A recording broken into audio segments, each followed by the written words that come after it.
సికింద్రాబాద్లోని doctor Narayana college of hotel మేనేజ్మెంట్లో 100% job guarantee 966365 అమ్మంటే అనురాగం, అమ్మంటే ఆత్మీయత, అమ్మంటే లాలన. ఇలా అమ్మ గురించి ఎన్ని చెప్పుకున్నా ఎంత చెప్పుకున్నా తక్కువే. అలాంటి అమ్మ కోసం ఒక అద్భుతమైన పాటను రాశారు ప్రముఖ లిరిసిస్ట్ మిట్టపల్లి సురేంద్ర గారు. ఆ పాటని ఇంకా అద్భుతంగా పాడి అందరి మదిలోనూ నిలిచిపోతున్నారు జాన్వి అని చెప్పేసి తెలుగు రానటువంటి అమ్మాయి. అమ్మ పాడే జోల పాట అమ్మలోని తీయదనాన్ని ఎంత బాగా అందించిందో అది వింటుంటే ఒక అద్భుతమేమో ఇది అనిపిస్తోంది. ఇప్పటికే మిలియన్లు పైగా వ్యూస్ని సొంతం చేసుకున్న వాళ్ళ పాటని మరోసారి వాళ్ళ గొంతుకలతో మనకు వినిపించేందుకు ఇప్పుడు మన స్టూడియోలో ఉన్నారు. వాళ్ళిద్దరూ కూడా ఒకసారి ఇద్దరితో మాట్లాడేద్దాం. నమస్తే అండి. నమస్తే. How are you? I'm fine. ఎలా ఉన్నారు? సూపర్ ఉన్నా. తెలుగు రాదు కదా, అందుకని ముందు అమ్మాయి హౌ ఆర్ యు అని అడిగి తర్వాత మిమ్మల్ని పలకరించాను. No problem. ఎందుకంటే మన గెస్ట్ కదా ఇప్పుడు అమ్మాయి. అవును, గెస్ట్. మనం ఇప్పుడు చాలా గుర్తించాల్సిన అమ్మాయి. Yes yes yes. తెలుగు రాకుండా అమ్మాయి అసలు అంత అద్భుతంగా, అంటే మీరు రాసిన ఆ పదాలు అలా పలికించాయా ఏంటి అమ్మాయితో? ఆమె బేసిక్గా మంచి సింగర్ అండి. ఓకే. మేము ఫస్ట్ మమ్మల్ని కాంటాక్ట్ చేసినప్పుడు వాయిస్ విన్నప్పుడు ఎవరిదైనా వాయిస్ ఒకసారి వింటే నచ్చుద్ది. చాలా మంది పాడగలరు కూడా పాటలు, కానీ అత్యంత తక్కువ మంది అద్భుతంగా పాడగలరు. ఈ అత్యంత తక్కువ మంది అద్భుతంగా పాడగలిగే వాళ్ళలో ఉండే మొట్టమొదటి క్వాలిటీ ఏంటంటే, మనం ఏ ట్యూన్ ఇచ్చినా దాన్ని ఇమీడియట్ గా క్యాచ్ చేసి పాడే నాలెడ్జ్ ఉన్న వాళ్ళు తొందరగా పైకి వస్తారు. ఈ అమ్మాయి ఆ కోవకి చెందిన అమ్మాయి. మేము అమ్మ పాట ఒకటే ఇవ్వలేదు, చాలా పాటలు ఇచ్చి ఈమె పాడదా ఏం చేస్తుంది చూసి పేషెన్సీ ఉన్నదా లేదా ఇన్ని చెక్ చేసి ఇచ్చినాం పాటని. మేము ఏ ట్యూన్ ఇచ్చినా ఇమీడియట్ గా పాడింది. ఈ క్వాలిటీ చాలా మందికి ఉండదు. చాలా మంది నేను పాడగలను అనుకుంటారు. పాడటం ఎవరికైనా వస్తుంది, కానీ ప్రతిదాన్ని పాడడం, ప్రతిదాన్ని అందుకోవడం, మనం చెప్పిన దాన్ని ఈజీగా అండర్స్టాండ్ చేసుకొని ఇంకా ఇంప్రూవైజ్ చేసి పాడడం అనేది అత్యంత తక్కువ మందికి వస్తుంది. కానీ యాక్చువల్లీ మిట్టపల్లి సురేంద్ర గారు అంటే అసలు మామూలు సాంగ్స్ లేవు. మీది కలం నుంచి జాలువారిన పాటలు ఎప్పటికీ అవి అలా గుర్తుండిపోతాయి. అందరి మదిని దోచుకున్న ఎన్నో మూవీస్లో రాశారు, జానపదాలు రాశారు. మీరు రాయింది ఏంటిలేండి, వాట్ నాట్ ఎవ్రీథింగ్ అని. సో ఇప్పుడు అమ్మ గురించి ఇంతకుముందు కూడా మీరు రాశారు అమ్మ పాటలు? రాసినాను. మొన్న కూడా మా ఫ్రెండ్ దాము పిక్చర్ చేస్తే పిక్చర్ కూడా రాసొచ్చిన. రాక్షస కూడా రాశారా? బాగుంటది ఆ పాట కూడా. కానీ ఈ అమ్మ పాటకి మంచి ఆదరణ లభిస్తోంది మీకు. ఇది హైలో ఉన్నది. ఇప్పుడు స్పెషల్ గా ఎందుకు రాశారు అమ్మ పాటని? ఇప్పుడు రాయలేదు ఇది, అంటే ఇప్పుడే వస్తుంది బయటికి. మరి 20 ఏళ్ల క్రితం రాసిన ఈ పాటని. 20 ఏళ్ల క్రితమా? మరి ఇప్పుడు అంతా ఇట్లా ఇదేంటి? నేను రాసుకున్న పాట, మా అమ్మ గురించి రాసుకున్న పాట. అది నేను మా ఇంటి నుంచి బయటకు వచ్చిన కొత్తలో కొంచెం హోమ్ సిక్నెస్ ఉంటుంది కదా. ఒక 2 months ఫస్ట్ టైం నేను బయటకు వెళ్ళిపోయాను ఒక దగ్గరికి. ఖమ్మం జిల్లాలో ఒక ఊరికి వెళ్ళినాం, అటువైపే ఉన్నాం ఎక్కువ. అట్లా నాకు మా అమ్మతో మాట్లాడుతుంటే సిగ్నల్స్ వచ్చి అప్పుడు బాగా ఉండకపోయేది, సిగ్నల్స్ ఉండకపోయేది ఆ ఏరియాలో. అట్లా ఆ రోజు మా అమ్మతో నేను మాట్లాడినప్పుడు పాపం ఎందుకో నాకు కొంచెం సాటిస్ఫాక్షన్ అనిపించలేదు, తృప్తిగా అనిపించలేదు. అట్లా మా అమ్మ గురించి ఆలోచిస్తే అట్లా కూర్చుంటే అట్లా మా అమ్మ మీద ధ్యాసతోని పాట రాసిన. కిన్నెరసాని వాగుడ్డు కూర్చొని రాసిన. రాత్రి అంతా కూర్చొని అట్లా రాసుకున్నా. అట్లా మా అమ్మ గురించి రాసుకున్న ఈ పాటని రాత్రిలో ఒక నైట్ లో రాసి. ఒక నైట్ అండి. కాకపోతే ఒక నైట్ అంతా వెయిట్ చేసిన. ఫస్ట్ పల్లవి ఈజీగా రాసేసినాం, కానీ చరణాలు రాయడానికి ఉదయం 4 గంటల దాకా కూర్చున్నా. ఫుల్ మూన్ ఉంటుంది ఆ రోజు. ఆ మూన్ పోతా ఉంటే పాట వస్తా ఉంది. అట్లా ఫుల్ గా ఉదయం కల్లా రాసేసి పడుకున్నాం. అది ఒక సినిమాకి చేద్దాం అనుకున్నాం. సినిమాకి చేసి ఆ తర్వాత ఎందుకు ఆ సినిమా అక్కడనే ఆగిపోయింది, వాళ్ళ ఏవో కారణాల వల్ల. అట్లా నేను కూడా వాళ్ళకి ఎవరికి ఇవ్వదలుచుకొని తీసేసుకున్నాను. అప్పటి నుంచి ఆ పాట అట్లా ఉన్నది. యాక్చువల్ గా నేను పాడి చేద్దాం అనుకున్నా. నాకెందుకో ఈమె వాయిస్, ఈమె నన్ను కాంటాక్ట్ అయిన తర్వాత పాడింది, ఈమె వాయిస్ విన్న తర్వాత చేస్తే బాగుంటది కదా, ట్రై చేసి చూద్దాం ఏమైతుందని చేసినాం. కానీ చేసిన తర్వాత ఈ పాటకు ఎదుర్కొన్నాను డౌట్స్. ఈ పాటలో అనుభవించినంత ప్రెషర్ అసలు దేనికి అనుభవించలేదు. నేను ఎప్పుడైనా పాట సులువుగా రాసేస్తా, రికార్డ్ చేస్తే వదిలేస్తా. ఈ పాటని ఎలక్షన్లకు బిఫోర్, తెలంగాణ ఎలక్షన్స్ కి బిఫోర్ రికార్డ్ చేసినాం. ఏపీ ఎలక్షన్స్ తర్వాత రిలీజ్ చేసినాం. అంత గ్యాప్ వచ్చింది మధ్యలో. దాంట్లో విన్న వాళ్ళందరికి, మా ఫ్రెండ్స్, క్లోజ్ ఫ్రెండ్స్ కి చెప్తాం కదా, ఇప్పుడు మీరు ఉన్నారు. నాకు ఈ అమ్మ పాట రిలీజ్ చేసినప్పుడు మీ గురించి ఆలోచించిన. రెస్పాన్స్ వస్తా ఉంటే నిరుపమ గారు చూస్తే ఎట్లా ఫీల్ అవుతారు అని. మీరు మీ కొడుకుతో ఉండేది నాకు తెలుసు కదా. అట్లా ఒపీనియన్ ఎక్స్పెక్ట్ చేస్తాం కదా ఫ్రెండ్స్. రికార్డ్ చేసినప్పుడు మా ఫ్రెండ్స్కి వినిపిస్తే అసలు ఎవరు యాక్సెప్ట్ చేయలేదు. వాళ్ళు యాక్సెప్ట్ చేయకపోవడానికి కారణం ఏంటనే నాకు ఇప్పుడు తెలుస్తుంది. ఎందుకు చేయలేదు అంటే, నేను ఒకసారి పాడితే విన్న తర్వాత ఇంకెవరు పాడినా నచ్చదు. ఇది ఎవరికి నచ్చదు? మనలాగా ఉండే వాళ్ళకి నచ్చదు. కానీ మన సర్కిల్ దాటిపోతే సొసైటీ అందరికి నచ్చుతుంది. అది నాకు ఈ పాట చెప్పింది. దీని గురించి మాట్లాడుకునేటప్పుడు ఒక 2 చరణాలు ఫస్ట్ మీరు పాడండి, తర్వాత అమ్మాయితో పాడిద్దాం. పల్లవి ఒక చరణం. నాకైతే చరణంలో ఒక 2 lines విపరీతంగా నచ్చాయి, నేను చెప్తాను మీకోసం. చరణం దగ్గర నుంచి మొదలు పెడతాను. సరే. కురిసేవాన చినుకులకి నీలి నింగి అమ్మ, మొలిచే పచ్చని పైరులకి నేల తల్లి అమ్మ, కురిసేవాన చినుకులకి నీలి నింగి అమ్మ, మొలిచే పచ్చని పైరులకి నేల తల్లి అమ్మ, వీచే చల్లని గాలులకి పూల కొమ్మ అమ్మ, ప్రకృతి పాడే పాటలకి ఎలకోయిల అమ్మ, సృష్టికి మూలం నమ్మతనం, సృష్టికి మూలం నమ్మతనం, సృష్టించలేనిది అమ్మ గుణం, అమ్మ పాడే జోల పాట అమృతాని కన్న తీయనంట. సూపర్ అండి, నాకు అదే అసలు బాగా నచ్చింది. సృష్టికి మూలం అమ్మతనం, సృష్టించలేనిది అమ్మ గుణం. నిజం కదా, అసలు ఎవరు సృష్టించగలుగుతారు అమ్మ గుణాన్ని? అది రావాలి అంతే, వస్తుంది, నేచర్ ఇస్తుంది. అదే స్త్రీలే గొప్ప వాళ్ళు, అందుకే మాత్రం మీరే గొప్ప వాళ్ళు. మీకున్న ఒక గొప్ప అవకాశం అదే, పురుషునికి లేనిది స్త్రీకి ఉన్నది అమ్మతనం. ఎండ్లెస్, అది చెప్పడానికి సరిపోమని. మా కోసం అమ్మ పాడే జోల పాట అమృతాని కన్న తీయనంట, అమ్మ పాడే లాలి పాట తేనెలూరి పారే ఏరులంట, నిండు జాబిలి చూపించి రెండు బుగ్గలు గిల్లేసి, నిండు జాబిలి చూపించి గోటితో బుగ్గను గిల్లేసి, ఉగ్గును పట్టే ఊయలలూపే అమ్మాలాలనా, ఊపిరి పోసే నూరేళ్ళ నిండు దీవేనా. సూపర్ అమ్మ. తెలుగు అమ్మాయి కాదు, లిరిక్స్ కూడా చూడట్లేదు. నేను సాంగ్ లో కూడా చూసే లిరిక్స్ చూడట్లేదు అమ్మాయి. చూడలేదు, చూడకుండా పాడింది. ఇంకా మీకు ఇంకో విషయం చెప్తాను, ఇది తెలుగు కాదు, ఇంకా హిందీ ఉంది, తమిళ ఉంది, కన్నడ ఉంది, మలయాళం ఉంది. అన్ని రిలీజ్ అయిపోయాయండి? లేదు, ఇంకా చేయలేదు. తెలుగు ఒక్కటే రిలీజ్ చేశారు. తెలుగు ఒకటే రిలీజ్ చేసిన. అన్ని అమ్మాయి పాడుతుందా? అన్ని పాడేసింది, అయిపోయింది. ఒక మలయాళం బ్యాలెన్స్ ఉంది, పాడుతుంది. నెక్స్ట్ జూన్ 7th అట్లా పాడుతుంది. ఇప్పుడు మాట హిందీ వదిలేస్తున్నాం. शहद लगे मीठा मीठा माँ मेरी लोरी जो गाने लगे, लगे कुरहाने कभी गीता माँ मेरी लोरी जो गाने लगे, चंदा मामा से मेरी बातें वो कराती है, चांदी की कटोरी में खीर वो खिलाती है, प्यार से मुझको सीने से लगाती मेरी माँ, जियो हजारों साल दुआएं देती मेरी माँ, शहद लगे मीठा मीठा. మన తెలుగులో విన్నాం కదా, అర్థమైపోతుంది అందుకని క్లియర్ గా. సూపర్. అసలు వేరే ఏ లాంగ్వేజ్ లో పాడగలుగుతుందా? ఇంకా పాడుతుంది. తమిళ్ గానీ కన్నడ గానీ పాడే ముందు సారీ చెప్పాలి అందరికి. మన లాంగ్వేజ్ కాదు, మనం తప్పులు పాడితే వాళ్ళు ప్రొనౌన్సియేషన్ భాషా ప్రియులు చంపేస్తారు మనం కనిపిస్తే రేపు. క్షమించండి, క్షమించండి. నాకు ఈ లాంగ్వేజెస్ తెలుగు కొంచెం కొంచెం వస్తుందా? కొంచెం కొంచెం అర్థమైతది, మాట్లాడరాదు, మాట్లాడలేను. బాగుంది తెలుగు, మేము హిందీ మాట్లాడినట్టుంది. అవును కదా, అవును.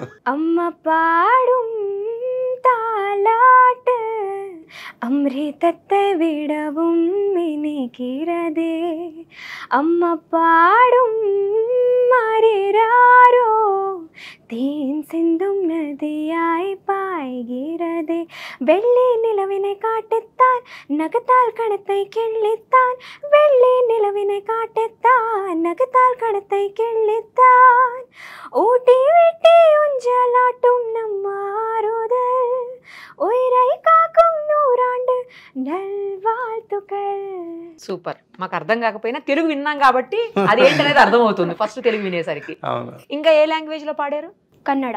అమ్మ జోగుడా ಹಾಡುವಾಗ ಅಮೃತವೇ ಭೂಮಿಗೆ ಇಳಿದಂತೆ, ಅಮ್ಮ ಲಾಲಿ ಹಾಡುವಾಗ ಜೇನಹನಿ ಸುರಿಸೋ ಮಳೆಯಂತೆ, ತುಂಬು ಹುಣ್ಣಿಮೆ ತೋರುತ್ತಾ ಎರಡು ಕೆಣ್ಣೆಯ ಚಿವುಟುತ್ತಾ, ಚಂದ ಮಾಮನ ತೋರುತ್ತಾ ಕೈ ತುತ್ತನು ತಿನಿಸುತ್ತಾ, ಅಮ್ಮನು ತೂಗೋ ಉಯ್ಯಾಲೆಯಲ್ಲಿ ಜೀವ ತುಂಬಿದೆ, ಅಮ್ಮನು ಹರಿಸೋ ಮನಸ್ಸಿನಲ್ಲಿ ಸ್ವರ್ಗವೇ ಇದೆ. సూపర్ అసలు. ఇద్దరు కలిసి తెలుగు పాడండి ఒక్కసారి. అమ్మ పాడే జోల పాట అమృతాని కన్న తీయనంట, అమ్మ పాడే లాలి పాట తేనెలూరి పారేరులంట,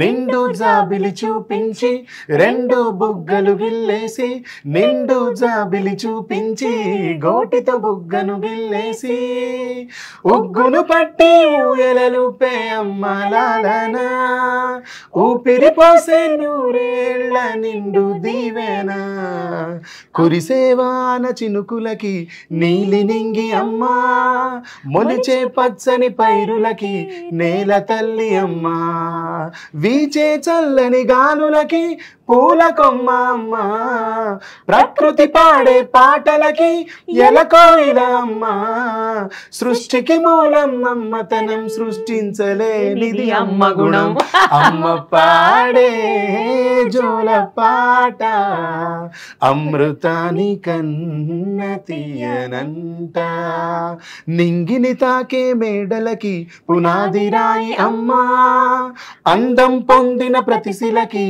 ఉలిగాయం అమ్మ, నింగిని తాకే మేడలకి పునాది రాయి అమ్మ, అందం పొందిన ప్రతిశిలకి ఉలిగాయం అమ్మ, చీకటి చెరిపే వెన్నెలకి జాబిల్లి అమ్మ, లోకం చూపే కన్నులకి కంటి పాప అమ్మ, అమ్మంటే అనురాగ జీవని, అమ్మంటే అనురాగ జీవని, అమ్మ ప్రేమే సంజీవని, అమ్మ పాడే. బాబోయ్, అందం పొందే ప్రతి శిలకి ఉలిగాయని అమ్మ. ఉలి గాయం చేస్తుంది అనుకుంటాం కానీ శిల లోపల శిల్పానికి జన్మనిస్తుంది అని చెప్పి. అందమైన శిలకి రూపాన్ని ఇస్తోంది అమ్మ. ఇలా గూస్ బంప్స్ వస్తున్నాయి అండి కొన్ని వర్డ్స్ మళ్ళీ మళ్ళీ వినాలనిపిస్తున్నాయి. చాలా గ్రేట్ సాంగ్, అసలు చాలా బాగా రాశారండి సురేంద్ర గారు.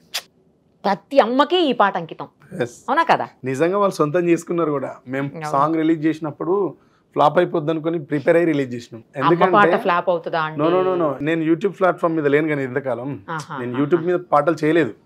పాలిటిక్స్ లో ఉన్నాం, తర్వాత మూవీస్ వస్తే చేసిన ఫ్రెండ్స్ ఇవన్నీ నేను చేయలేదు యూట్యూబ్ లో. దానివల్ల ఏం చేసిన అంటే సాంగ్ కంపోజింగ్ అంతా అయిపోయిన తర్వాత అందరినీ కనుక్కున్నప్పుడు యూట్యూబ్ స్టార్స్ అంతా ఏం చెప్పారంటే, ఈ పాట రీచ్ అవ్వకపోవచ్చు అన్న, మీరు పెద్దగా ఎక్స్పెక్టేషన్స్ ఏం పెట్టుకోవద్దు అని చెప్పింది.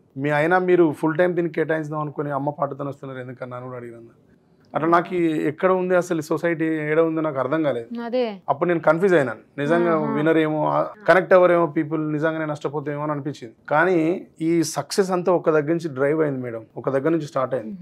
మదీన్ ఎస్కే అని మ్యూజిక్ కంపోజర్ ఉంటాడు. యాక్చువల్గా ఈ పాటను నేను కొచ్చిలో చేయించిన. అక్కడ ఒక బ్యాండ్ ఉంటుంది సిస్కో డిస్కో అని, వాళ్ళతో వర్క్ చేయించిన. అక్కడ నుంచి తీసుకొచ్చే ట్రాక్ ఈయనకి వినిపించిన మదీన్ దీనికి ఎట్లా ఉంది ఒకసారి విని చెప్పావు అంటే, అతను విని ఏం చేసిందంటే, అసలు పాట అంతా బాగుందన్న, వెస్టర్నైజ్ ఉంది.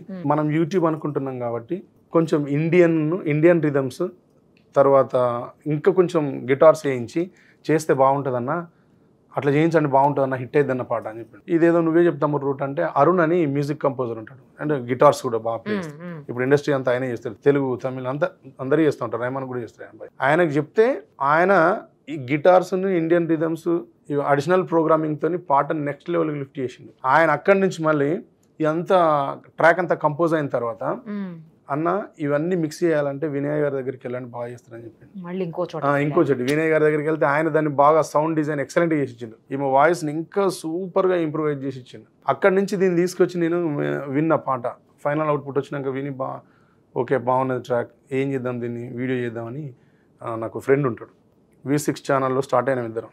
అవి మైక్ టీవీకి అన్ని సాంగ్స్ వీడియోస్ అన్నీ ఆయనే చేసేది. తిరుపతి అని డిఓపి. ఆయనకు పాట పంపించి చెప్పిన, తిరుపతిది ఒకసారి విను పాట, విని నీ ఒపీనియన్ చెప్పి ఈ పాట మనం చేద్దాం బాగుంటుంది తమ్ముడు, నువ్వు ఒకసారి ఆలోచించు అని చెప్పిన. ఆయన విని నెక్స్ట్ డే నాకు ఫోన్ చేసి చెప్పిండు, అన్న పాట చాలా బాగుందన్న, ఇది స్లోగా రీచ్ అయ్యింది, మనం అనుకున్నంత స్పీడ్గా వెళ్ళదు, కానీ దీన్ని మనం బాగా షూట్ చేద్దామన్నా, మీరు చెప్పండి దాన్ని చెప్తే చేద్దామన్నా అంటే, నేను ఒక స్టూడియో బుక్ చేసిన, మేకింగ్ స్టూడియో చేద్దాం అనుకుని, మేకింగ్ వీడియో తీద్దాం అనుకుని చేసిన. ఈమె కూడా ముంబై నుంచి వచ్చింది. ఆ రికార్డింగ్ థియేటర్కి ఈ డైరెక్టర్ తిరుపతి, నేను, ఈమె, లైట్ మ్యాన్ అందరం వెళ్ళిపోయిన తర్వాత ఆయన ఫస్ట్ చూసి డిస్టర్బ్ అయ్యింది బాగా ఆ స్టూడియోని చూసి. ఈ స్టూడియో వద్దన్నా, డబ్బులు పోయినా పర్వాలేదు కానీ ఈరోజు షూట్ క్యాన్సిల్ చేయను అని చెప్పిండు. ఏం చేద్దాం తమ్ముడు అన్న, క్యాన్సిల్ చేసినాం. ఆయన ఉండి అన్న పాట చాలా బాగున్నది, ఎవ్వరు వినకపోయినా పర్వాలేదు, నువ్వు ఎంత అద్భుతంగా మోడర్న్గా దీన్ని కంపోజ్ చేసినావో అంతే మోడర్న్గా దీన్ని షూట్ చేద్దాం, నాకు ఒక 2 days టైం ఇవ్వన్నా, నేను అంతా ప్లాన్ చేసి చెప్తాను. అప్పుడు 2 days టైం తీసుకొని ఏం చేసినా, నాకు రికార్డింగ్ థియేటర్ కావాలి మాట్లాడన్నా అంటే సికింద్రాబాద్లో రిథమ్ ఆన్లైన్ థియేటర్ ఉంటుంది, దాన్ని మాట్లాడి టైం తీసుకొని మేము దాంట్లో ఆయన చిన్న చిన్న లైట్స్ పెట్టి డిజైన్ చేసిండు మేడం. ఇంత కూడా ఉండదు రూమ్, అది దీంట్లో ఆఫ్ ఉంటుంది, చిన్న చిన్న బ్యాటరీ లైట్స్ పెట్టి ఆ అంబియన్స్ క్రియేట్ చేసిండు, అట్మాస్ఫియర్ క్రియేట్ చేసిండు ఆ లైటింగ్ తోని. చాలా రిచ్ గా కనబడుతుంది వీడియో. అవును, చాలా బాగుంది. ఆ వర్క్ అంతా ఆ డిఓపి అండ్ డైరెక్టర్ తిరుపతి ఆయన టీమ్దే. అది నాకు దాని కష్టం ఉంది అయితే ఈ పాట వెనక. అవును, ఇవన్నీ చేసిన తర్వాత కూడా మళ్ళీ పోస్టర్ డిజైన్ చేయాలి. ఇప్పుడు దీంట్లో ఏమో ఒక్కదాని ఫోటో వేస్తే మళ్ళీ చూడండి, అతను కూడా పోస్టర్ డిజైన్ చేసిన అబ్బాయి పేరు సాగర్ ముదిరాజ్.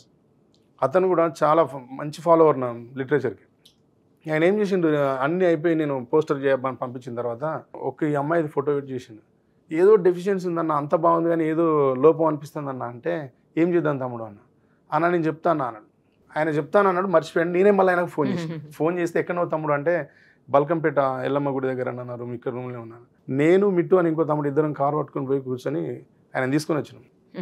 ఒక జ్యూస్ అమ్ముతారు కదా, జ్యూస్ పాయింట్లో ఆయన ల్యాప్టాప్ పట్టుకొని వస్తే జ్యూస్ పాయింట్లో కూర్చొని డిజైన్ చేసిండు అంతా.